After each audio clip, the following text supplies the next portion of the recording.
नमस्कार साथियों, NCERT history channel पर आपका बहुत बहुत स्वागत है।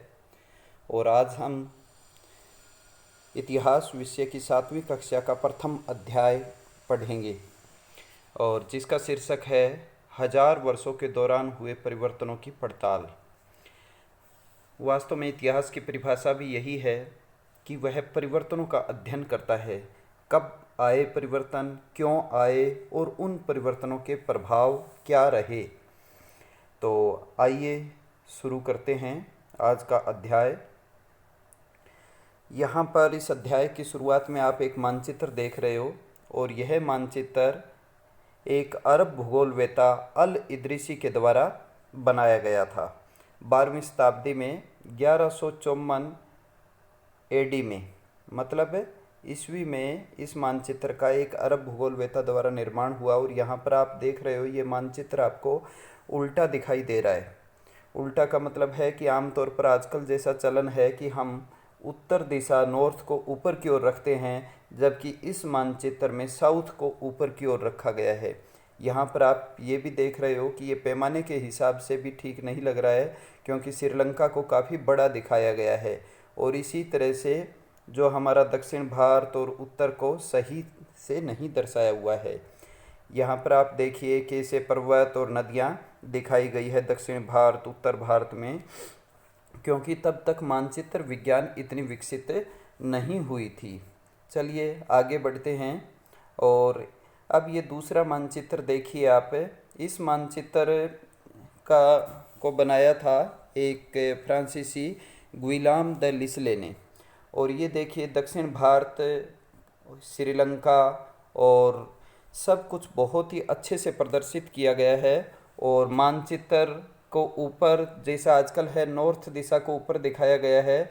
इसके अलावा दक्षिण का जो ये समुद्र तटीय क्षेत्र है इसको भी बहुत अच्छे से प्रदर्शित किया गया है, क्योंकि जो यूरोपियन आते थे उनका एक सीधा सा स्वार्थ होता था कि वो समुद्री मार्ग से आते थे और वहीं पर उनको पोर्ट इत्यादि में व्यापार करना पड़ता था। तो बंदरगाह क्षेत्र, समुद्र के किनारे, इनको बहुत ही अच्छे से प्रदर्शित किया गया है।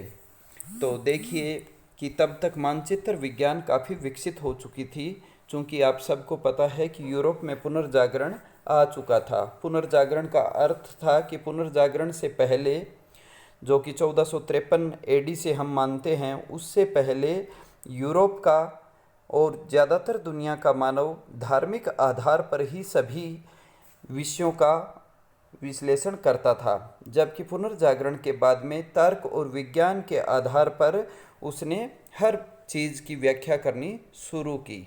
चलिए आगे बढ़ते हैं। नई और पुरानी शब्दावली। तो जब हम इतिहास का अध्ययन करते हैं तो हमें स्रोतों का अध्ययन करना पड़ता है, लेकिन इसका अर्थ ये कतई नहीं है कि पुराने स्रोत में जैसा लिखा गया है हम उसे अंतिम सत्य मान लें, बल्कि हमें इतिहास के अध्ययन की कई एक विधियों का पालन करना पड़ता है। उसी में से एक है पुरानी भाषा और उन शब्दों के अर्थ। तो यहाँ पर आप देख रहे हो कि आप अपने जीवन में भी देखते हो, जैसे आपकी भी हिंदी भाषा है, आपके माता पिता की हिंदी भाषा है और आपके दादा दादी की, तीनों में परिवर्तन है और शब्दों के अर्थ भी अलग अलग है। इसी तरह से प्राचीन समय में भी भाषाओं के अर्थ, शब्दों के अर्थ बदल जाते थे, यानी कुछ शब्दों के अर्थ अलग होते थे, जैसे आज है वैसे नहीं। जैसे कि आज किसी भी भाषा के शब्द का अर्थ जो है वो हम अतीत में जा कर के वही अर्थ अगर लगाएंगे तो इसका मतलब ये हुआ कि हम इतिहास का सही से अध्ययन नहीं कर रहे हैं। इसलिए हमें उस समय की व्याकरण और उस समय के भाषा का और शब्दों के अर्थों का पता होना चाहिए। जैसे ये लगा लीजिए, सल्तनत काल में जो मिनहाज उस सिराज एक लेखक हुए हैं, बहुत अच्छे इतिहासकार, उस समय में उन्होंने बताया है कि हिंदुस्तान का अर्थ गंगा और यमुना के इलाकों से ही था। इसके बाद में जहाँ जहाँ दिल्ली के सुल्तानों का अधिकार होता गया, ये माना जाता रहा कि यही हिंदुस्तान है। तो आप देखिए आज आप हिंदुस्तान का अर्थ लगा रहे हो पूरा का पूरा भारत, इंडिया, लेकिन उस समय तक केवल गंगा और यमुना तक अर्थ लगाया जा रहा था और कुछ समय आगे बढ़ने के बाद में ये अर्थ बदल गए थे। चलिए और आगे बढ़ते हैं और देखते हैं कि कैसे। उसके बाद में बाबर, जिसने मुगल वंश की स्थापना की, बाबर ने अपनी एक आत्मकथा लिखी जिसका नाम था बाबर नामा। तो उन्होंने हिंदुस्तान शब्द का अर्थ यहाँ के भूगोल से और यहाँ के पशु पक्षी और यहाँ के निवासियों और संस्कृति को हिंदुस्तान कहा है। देखिए कुछ ही वर्षों में, लगभग 300 वर्षों में आकर के हिंदुस्तान शब्द का अर्थ बदल गया। इसलिए हमें उस समय के अर्थ को जानना जरूरी है कि उस समय के लोग इन शब्दों का अर्थ क्या लगाते थे। अमीर खुसरो का आपने नाम सुना होगा। वो हिंद शब्द का अर्थ किस तरह से लगाते हैं। उनके हिंद शब्द का अर्थ भारत को एक भौगोलिक और सांस्कृतिक तत्व के रूप में पहचान देता है। तो इसी तरह से आप अगर आज कहें तो विदेशी शब्द का अर्थ है किसी दूसरे देश से आया हुआ, अर्थात पाकिस्तान से, चीन से, बांग्लादेश से, अमेरिका से, किसी भी दूसरे देश से। लेकिन उस समय में, प्राचीन समय में आप देखोगे कि विदेशी का अर्थ कई बार पड़ोसी गांव से आए हुए व्यक्ति के लिए भी, जो भी अनजान होता था, उसे विदेशी कहा जाता था। अतः अब आपने देखा कि किस तरह से शब्दों के अर्थ बदल जाते हैं। आप विदेशी दूसरे देश से आए हुए के लिए कह रहे हो और उस समय का जो उस समय के लोग थे वो विदेशी शब्द प्रयोग करते थे पड़ोसी गांव के किसी भी अजनबी के लिए जिसे वो जानते ना हो। नगरवासी के लिए भी, जैसे कोई नगर से गांव में आया है तो उसे भी ये कहा जाता था कि फलां के घर पर कोई विदेशी आया हुआ है। तो इस तरह से आप देख रहे हो कि किस तरह से भाषाएं अर्थ बदल लेती है। तो इतिहास का अध्ययन करते वक्त हमें ये ध्यान रखना होता है कि जिस काल का हम अध्ययन कर रहे हैं उस काल में उस शब्द का अर्थ क्या होता था। चलिए आगे बढ़ते हैं और अब शीर्षक है इसी पाठ में इतिहासकार और उनके स्रोत। इतिहासकार और उनके स्रोत, इसका अर्थ है, स्रोत का मतलब है इतिहास। हम जिन चीज़ों से जानते हैं उन्हें स्रोत कहते हैं। तो इतिहासकार स्रोत से ही इतिहास को जानते हैं। तो इस अध्याय में हम 700 से 1700 ईस्वी तक लगभग 1000 वर्षों के इतिहास की बात कर रहे हैं। तो पुराने समय में जो इतिहास के, प्राचीन इतिहास का जब हम अध्ययन करते हैं तो स्रोत अलग होते हैं और इस समय में आकर के स्रोत बदल जाते हैं। जैसे प्राचीन समय में हम शिलालेख, सिक्कों, भवन निर्माण यानी पुरातत्व के द्वारा इतिहास का अध्ययन करते थे। लेकिन इस काल में हमें इतिहास का अध्ययन करने में ज़्यादा सुविधाजनक सामग्री मिली। अब आप सोच रहे होंगे कि क्यों मिली। क्योंकि जिन तुर्क और मुगलों ने आक्रमण किया था वो अपने साथ में इतिहास लेखन की एक संस्कृति लेकर के आए थे। अर्थात उनके कल्चर में, उनकी संस्कृति में इतिहास लेखन एक संस्कार था, संस्कृति थी, उनकी एक आदत थी। क्योंकि उनके वहाँ पर जो कल्चर थी वो अरब और फारस से थी और वहाँ पर हमेशा से इतिहास लिखा जाता था। तो इस समय में जो तुर्क और मुग़ल आए उनके साथ साथ बहुत से इतिहासकार भी आए। तो अब आप देखोगे कि यहाँ पर देखिए कि उस समय के, आज आप कहते हो तिथि, आज आप कहते हो डेट, तो उसी को उर्दू और फारसी भाषा, अरबी फारसी में तारीख बोलते हैं। और जो इतिहास के जो उनके ग्रंथ होते थे, इतिहास की पुस्तकें होती थी, उन्हें तवारीख कहा जाता था। तवारीख का अर्थ भी यही होता है, तारीख, डेट के अनुसार जो लिखा जाता है, जो रिकॉर्ड लिखा जाता है उसे तवारीख कहा जाता है। तो इस जैसे ही तुर्क भारत में आए उनके साथ में मध्य एशिया और अरब, फारस से और चीन से उनके संपर्क थे, क्योंकि वो सबके बीच में रेशम मार्ग पर बसे हुए थे। तो उनके साथ में एक खास बात थी कि वो कागज़ से परिचित थे। उससे पहले भारत में कागज़ नहीं था, तो उनके साथ में भारत में कागज़ भी आया। अब कागज़ जैसे ही भारत में आता है तो पुस्तकें लिखी जानी भी शुरू हो चुकी थी। लेकिन शुरुआत में जब वो आए तब कागज़ कम मात्रा में था। तो कागज़ कम मात्रा में था, तो कागज़ को जब दोबारा से यूज़ करना होता था तो कागज़ को धो करके दोबारा से यूज़ किया जाता था। लेकिन एक सदी के बाद में भारत में कागज़ इतनी ज़्यादा मात्रा में हो चुका था कि लोग खाद्य पदार्थ डालने के लिए भी कागज़ का उपयोग करते थे। जैसे आजकल भी आप देखते होंगे कि बहुत से लोग अखबार में समाचार पत्र के कागज़ में लपेट करके अपना रोटियां वगैरह ले करके जाते हैं। इसका मतलब क्या हुआ कि 100 वर्षों में ही भारत में कागज़ बहुत ज़्यादा मात्रा में आ चुका था। इसका मतलब क्या हुआ कि कागज़ अब सस्ता हो चुका था। तो कागज़ का भारत में आने का बहुत बड़ा प्रभाव हुआ कि अब लोग बहुत ज़्यादा मात्रा में लिखना शुरू कर चुके थे, क्योंकि इससे पहले जब तक कागज़ नहीं आया था तब तक कपड़े पर लिखा जाता था या भोजपत्र, जो कि एक वृक्ष के पत्ते होते हैं या छाल होती है, उन पर लिखा जाता था। तो वो काफ़ी मुश्किल प्रक्रिया होती थी और उसे दीमक, कीट पतंगे इत्यादि खराब भी कर देते थे। तो जैसे ही कागज़ भारत में आता है, ये एक बड़ा परिवर्तन होता है कि लोग धर्म ग्रंथ, शासकों के वृत्तांत, संतों के लेखन, उपदेश, एप्लीकेशन, अर्जियां, अदालतों के दस्तावेज, ये सब कुछ लिखे जाने लगे। आम आदमी ने अपनी डायरियां लिखनी शुरू की। तो जो भी हाथ से लिखा जाता है उसे हमने पिछले साल भी आपको बताया था कि पांडुलिपि कहते हैं। मतलब जो कुछ भी मानव ने अपने हाथ से लिखा उसे पांडुलिपि कहा जाता था। और अभिलेखागार भी स्थापित हुए। अभिलेखागार का अर्थ होता है कि ऐसा स्थान जहाँ पर हाथ से लिखे हुए रिकॉर्ड को सुरक्षित रखा जाता है। कोई भी ऐसा रूम, कोई भी ऐसी जगह जहाँ पर हाथ से लिखी हुई पांडुलिपियों को अच्छे से रख रखाव किया जाता है।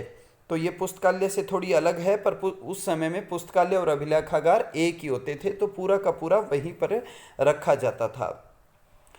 लेकिन एक खास बात थी कि तब तक भारत में छापाखाना नहीं आया था। तो जब तक पुस्तकों के लिए छापाखाना नहीं आया था तो पुस्तकें हाथों से ही लिखी जाती थी और आगे से आगे उसकी प्रतियां और कॉपियां बनाई जाती थी। जैसे आप अपने दोस्त की कॉपी लेकर के कई बार लिखते हो, गृह कार्य की नकल करते हो, तो ये गृह कार्य की नकल करते वक्त आपको पता होगा कि कई बार गलतियां भी होती है। जैसे आपकी मैडम चेक करती है तो बताती है कि ये देखिए यहाँ पर आपने गलत कर दिया। तो यही यहाँ पर ध्यान देने की बात है कि जब हम इतिहास के स्रोत, इतिहास वाली पुस्तक का, उस समय वाली का अध्ययन करते हैं तो उसकी कई प्रतियां मिलती है। तो जो प्रति सबसे पुरानी होगी वो सबसे प्रमाणिक यानी कि सही मानी जाएगी, क्योंकि उसके बाद में प्रतियां जिन भी लेखकों ने लिखी है उनमें गलतियां होने की काफ़ी संभावना रहती है। चलिए थोड़ा और आगे बढ़ते हैं। यहाँ पर आप देख रहे हो कि एक लेखक किसी पुस्तक की दूसरी प्रति तैयार कर रहा है। आप ये देख रहे हो कि यहाँ पर नीचे एक पुस्तक है, इसकी कॉपी वो इस पुस्तक में देख देख करके नकल उतार रहा है, मतलब कॉपी कर रहा है। तो ये भी एक पांडुलिपि तैयार कर रहा है। तो इस तरह से बहुत सी कॉपियाँ लेखक हाथ से लिख लिख करके तैयार करते थे। तो ये बहुत ही मुश्किल कार्य था। तो आप पिछली स्लाइड में हम देख रहे थे कि छापे खाने का जिक्र था कि छापा खाना नहीं आया था, उस कारण से इस तरह की कॉपियाँ तैयार हो रही थी। लेकिन यूरोप में गुटनबर्ग ने छापे खाने का निर्माण कर दिया था। लेकिन जितना भी मुस्लिम जगत था वो अपने मुखिया खलीफा को मानता था। खलीफा का अर्थ होता है कि जो मुस्लिमों का धार्मिक और राजनीतिक मुखिया होता था, और वो उस समय तुर्की के ओटोमन साम्राज्य का मुखिया होता था। तो जैसे ही यूरोप में छापे खाने का आविष्कार गुटनबर्ग ने किया तो वहाँ के खलीफा ने ये घोषणा की कि छापा खाना का प्रयोग है वो मुस्लिम धर्म के खिलाफ है, इसलिए पूरे के पूरे मुस्लिम जगत में छापा खाना नहीं आया और हमारे भारत में भी नहीं आया। इस कारण से यहाँ पर कागज़ तो आया, लेकिन अगर छापा खाना और आता तो यहाँ पर पुस्तकें बहुत ज़्यादा मात्रा में आ चुकी होती, और उसका सीधा सीधा एक ही लाभ होता कि भारत के आम आदमी तक पुस्तकें पहुँच चुकी होती और वो फिर धर्म ग्रंथों और अन्य के अर्थ अपने हिसाब से लगाता, और भारत में भी पुनर्जागरण, जागृति और तर्क और विज्ञान यूरोपियन के आने से पहले पहुंच चुका होता। तो यहाँ पर आप देख रहे होंगे कि ये पांडुलिपि तैयार कर रहे हैं। चलिए आगे बढ़ते हैं। और यहाँ पर आप देख रहे हो कि यहाँ पर आप देख रहे हो कि यहाँ पर एक लिखावट है। देखिए ध्यान से कि यहाँ पर लिख रखा है और इधर भी लिख रखा है। सॉरी, थोड़ी सी डिस्टरबेंस हुई है। हाँ जी, तो देखिए कि यहाँ पर आप देख रहे हो दो तरह की लिखावट है। इधर भी लिख रखा है और इधर भी। आप देख रहे होंगे कि इधर वाली जो लिखावट है ये आपको बहुत ही सुंदर लग रही है और इधर वाली उतनी सुंदर नहीं है। जैसे आजकल जब आप इंग्लिश लिखते हो तो एक तो कर्सिव राइटिंग में लिखते हो और एक नॉर्मल राइटिंग में लिखते हो। तो यहाँ पर भी उस समय में भी दो तरह की राइटिंग थी। एक जो ये जो सुंदर वाली जो आपको दिखाई दे रही है, ये नस्तालिक लिपि होती थी। उर्दू, फारसी, अरबी लिखने की ये नस्तालिक लिपि होती थी और इस लिपि को दाएं से बाएं, यानी कि आप आजकल जैसे लिख रहे हो उससे उल्टी दिशा में लिखा जाता था, विपरीत दिशा में। और जो ये है इसे शिकस्त लिपि बोला जाता था। ये बाएं से दाएं लिखी जाती थी। तो ये दोनों लिपियां ही प्रचलित थी, लेकिन ज़्यादातर जो अच्छे लेखक थे और पढ़ने वाले थे उन्हें ये जो सुंदर वाली लिपि थी ये ज़्यादा पसंद आती थी, जो कि नस्तालिक लिपि होती थी, जो कि हमारे कर्सिव राइटिंग की तरह एक तरह से फलों में लिखी जाती थी, लेकिन इसकी दिशा विपरीत होती थी। ये जैसे जिस दिशा में आप बाएं से दाएं लिखते हो, शिकस्त उसी तरह से लिखी जाती थी और नस्तालिक उससे बिल्कुल उल्टा लिखी जाती थी, लेकिन सुंदर होती थी। इसमें जगह की ज़्यादा ज़रूरत होती थी, कागज़ ज़्यादा उपयोग में होता था और यहाँ पर कागज़ कम होता था। आप देख रहे हो ना कि यहाँ पर अक्षर और अल्फ़ाबेट है वो बिल्कुल पास पास है और यहाँ पर दूर दूर है। तो आपने देखा कि किस तरह से प्रतिलिपियाँ बनाने में दो लिपियों का उपयोग होता था। चलिए और आगे बढ़ते हैं कि इस समय में कौन कौन सी नई चीज़ें भारत में आई। हमने इस पाठ के शुरुआत में एक शीर्षक देखा था, हजारों वर्षों में हुए परिवर्तन। तो वास्तव में परिवर्तन का अध्ययन ही इतिहास का अध्ययन है। तो यहाँ पर हम देखेंगे कि कौन सी नई टेक्नोलॉजी आई, कौन सी नई चीज़ें आई। तो यहाँ पर आप देख रहे हो जैसे आप आजकल देखते हो कि मोबाइल इन्हीं 10 वर्षों में आया है, तो हमारे जीवन को कितना प्रभावित किया है। तो टेक्नोलॉजी जीवन के प्रत्येक पक्ष को, समाज को, अर्थव्यवस्था को, सूचना को, हर एक को प्रभावित करती है। तो हम देखते हैं कि उन 1000 वर्षों में भारत में कौन सी नई चीज़ें आई और उसने जीवन को कैसे प्रभावित किया। तो यहाँ पर हम टेक्नोलॉजी जो नई आई है उसका अध्ययन कर रहे हैं। सिंचाई के लिए रहट, ये एक ऐसा यंत्र था जैसे पहले एक बाल्टी कुएं से निकालने के लिए 1 से 2 मिनट का समय लगता था। उस रहट के आने के बाद में हर सेकंड में 1 बाल्टी निकलने लगी और ये रहट पशु की मदद से, यानी बैल इत्यादि की, बैल ऊंट की मदद से भी चलाया जा सकता था।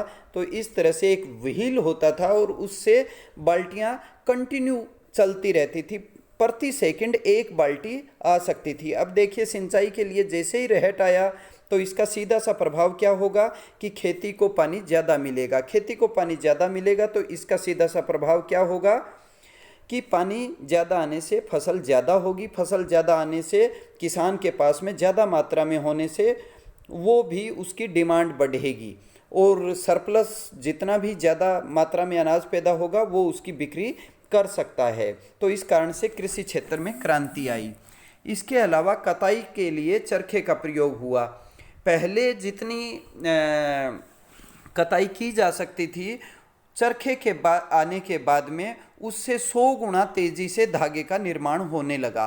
तो इससे भारत में कपड़े के निर्माण में एक क्रांतिकारी परिवर्तन आया और भारत पूरी दुनिया को कपड़े का निर्यात करने लगा और भारत का जो कपड़ा व्यापार है वो पूरी दुनिया में बूम करने लगा। इस कारण से बहुत आर्थिक विकास हुआ और भारत धीरे धीरे सोने की चिड़िया बनने लगा। आग्नेय अस्त्र मतलब तोप और गोला बारूद। जैसे ही बाबर भारत में आता है तो तोप वो साथ में लेकर के आता है और बारूद। तो उसके आते ही आपने देखा कि पानीपत की प्रथम लड़ाई वो अपने से, जैसे उसके पास 20,000 के से कम सैनिक थे और सामने इब्राहिम लोदी के पास में 1 लाख सैनिक थे। तो 1 लाख सैनिक होते हुए भी उसने विजय प्राप्त की 1 लाख सैनिकों के विरुद्ध। क्यों? क्योंकि उसके पास नई टेक्नोलॉजी बारूद और तोपें थी। और जैसे ही बारूद और तोप आया, उसके बाद में पहले किलों में सुरक्षित होते थे राजा महाराजा, लेकिन अब किलों को तोड़ना आसान हो गया, क्योंकि किले की दीवारों पर तोप के गोले बरसते थे और दीवारें टूट जाती थी। तो इसका कितना बड़ा प्रभाव हुआ है। इसके अलावा इसी समय में कोलंबस अमेरिका में गया, और अमेरिका में जाने के बाद में जैसे ही यूरोपियन वहाँ पहुँचे तो उत्तरी और दक्षिणी अमेरिका में कई तरह की नई वनस्पति मिली, जैसे आलू मिला, मक्का मिला, मिर्च मिली, और चाय और कॉफ़ी यहीं पर मिले थे, चाइना की साइड से आए थे। तो इन सब चीज़ों के आने के बाद में हमारा खान पान बदल गया। आपको देख करके ये कितनी मज़ेदार बात की जानकारी हो रही है कि हमारे पूर्वज 1500 ईस्वी से पूर्व ये लगा लीजिए कि आलू, मक्का, मिर्च, चाय, कॉफ़ी उनके भोजन का भाग नहीं होता था। तो जैसे ये आते हैं, आलू के आने के बाद में बहुत ज़्यादा मात्रा में और पर्याप्त मात्रा में भोजन भारतीय शाकाहारियों को मिलने लगा। इससे उनका कुपोषण दूर हुआ और भूखमरी भी कम हुई। तो ये देखिए कि कितनी फसलें भारत में आई। चलिए और आगे बढ़ते हैं। इन सब जितने भी परिवर्तन हुए, रहट, चरखा, आग्नेयास्त्र और फसलें, इन सब का हर तरह से भारत का मानव प्रभावित हुआ। उसके आर्थिक जीवन, राजनीतिक, सामाजिक, सांस्कृतिक हर तरह के परिवर्तन देखने को मिले। लोगों में गतिशीलता आई। गतिशीलता का मतलब है एक जगह से दूसरी जगह जाना और उनके जीवन में परिवर्तन आना। और लोग झुंडों में, यानी बहुत ज़्यादा संख्या में एक से दूसरी जगह जाने लगे और व्यापार के लिए बड़े बड़े काफिले जाने लगे। और उस समय के भूगोल का अध्ययन करने पर पता चलता है कि सैकड़ों की संख्या में कारवां व्यापारियों के चलते थे, और कई बार 2 कारवां अगर एक जगह पर मिल जाते थे तो जैसे आजकल जाम लगता है, कहते हैं कि 2-2, 3-3 दिन में जाम खुलता था। तो व्यापार उस समय में बहुत समृद्ध हो चुका था। उस समृद्ध व्यापार के पीछे सबसे प्रमुख कारण उस समय के ये परिवर्तन थे। इन वजह से और अन्य जो पीछे हमने जिक्र किया है, उस वजह से भारत में व्यापार बूम कर चुका था और भारत फिर से सोने की चिड़िया बन चुका था। और भारत में तीसरी बार नगरीकरण आ चुका था। सबसे पहले सिंधु घाटी सभ्यता के काल में नगरीकरण आया था। दूसरी बार जब महात्मा बुद्ध का बौद्ध काल आया था तब नगरीकरण आया था। फिर नगरीकरण विलुप्त हो चुका था। और तीसरी बार जब तुर्क और मुगल आए तब नगरीकरण अपने बूम पर दोबारा तीसरी बार हो चला था। तो यहाँ पर हम और आगे देखेंगे। और अब हमारा पाठ का थोड़ा ही पार्ट रहा है कि और क्या क्या परिवर्तन हुए। मध्यकाल में कई नई नई जातियों का आगमन हुआ। जैसे आपने राजपूत नाम सुना होगा। तो राजपूत जो शब्द है वो उसका अर्थ होता है राजपुत्र, लेकिन इसका मतलब ये नहीं था कि सभी के सभी राजा के पुत्र थे, बल्कि बहुत से ऐसे सामंत भी होते थे, सेनापति भी होते थे, सैनिक भी होते थे। इस काल में कवि और चारण भी हुए। कवि और चारण लगभग एक तरह का ही काम करते थे। चारण जो राजा महाराजाओं के वहाँ पर होते थे और राजाओं का गुणगान करते थे, उनकी प्रशंसा में लेख लिखते थे। जैसे आपने पृथ्वीराज चौहान का नाम सुना होगा और उनके चारण का नाम था चंद्र बरदाई, जिसने पृथ्वीराज रासो लिखा और पृथ्वीराज चौहान की बहुत ही प्रशंसा की। जैसे आपने उनकी एक पंक्ति जो मुझे अच्छे से याद नहीं है, 4 हाथ 8 बांस ताही ऊपर सुल्तान है, मत चूके चौहान। और फिर चंद्र बरदाई ने वर्णन किया कि फिर पृथ्वीराज चौहान ने शब्द भेदी बाण चलाया और मोहम्मद गोरी की हत्या कर दी। तो इस तरह से चारण प्रशंसा में कहानियाँ लिखते हैं। लेकिन एक इतिहासकार को ये नहीं मानना चाहिए कि जो चारण या कवि ने लिख दिया वो कोई अंतिम सत्य है, बल्कि उसकी परख की आवश्यकता होती है। इसके अलावा और भी काफ़ी जातियों का इस समय में जिक्र आता है। मराठा जो महाराष्ट्र में, सिख जो पंजाब में, जाट जो राजस्थान, उत्तर प्रदेश और हरियाणा में, अहोम जो कि जिनके नाम पर आसाम का जिक्र पढ़ा है। अहोम जाति आसाम में बसी हुई थी। कायस्थ जाति का विशेष रूप से इस समय में योगदान रहता है। कायस्थ जाति लिपिकों का कार्य करती थी, अर्थात लिखने का काम। तो जिस जाति का लिखने का काम था उसकी बहुत ही ज़्यादा महत्ता हो चली थी इस टाइम में, और आज भी कायस्थ जाति है बहुत से उच्च पदों पर कार्यरत है। जैसे बहुत से आईएएस सिविल सर्वेंट है कायस्थ जाति से होते हैं।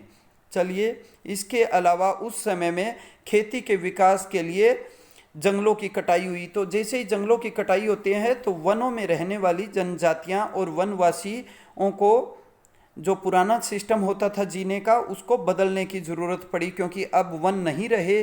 क्योंकि वनों को खेती के रूप में उपयोग होने लगा तो वनवासियों को भी मजबूरी में खेती करनी पड़ी। और आप सोच रहे होंगे कि इससे तो उनके लिए अच्छा होगा, लेकिन अब उन्हें बेगारी भी करनी पड़ती थी। ये देखिए बेगारी का जिक्र है। तो बेगारी क्या है कि बिना पैसा और बिना कुछ मिले मुफ्त में ही किसी सामंत के या राजा के काम करना बेगारी होती थी। तो ये काफ़ी मुश्किल काम होता है। और समाज में जिसके पास में जितने ज़्यादा संसाधन, ज़मीन, वो उच्च दर्जा पा चुका था, और जिसके पास में ये संसाधन नहीं था वो समाज में निम्न दर्जा मिला उसे। तो इस तरह से ऊंच और नीच का एक सत्रीकरण, मतलब एक स्ट्रेटिफिकेशन हुआ। तो संसाधनों का जो नियंत्रण था उसने समाज में उच्च और निम्न का व्यवहार ला दिया।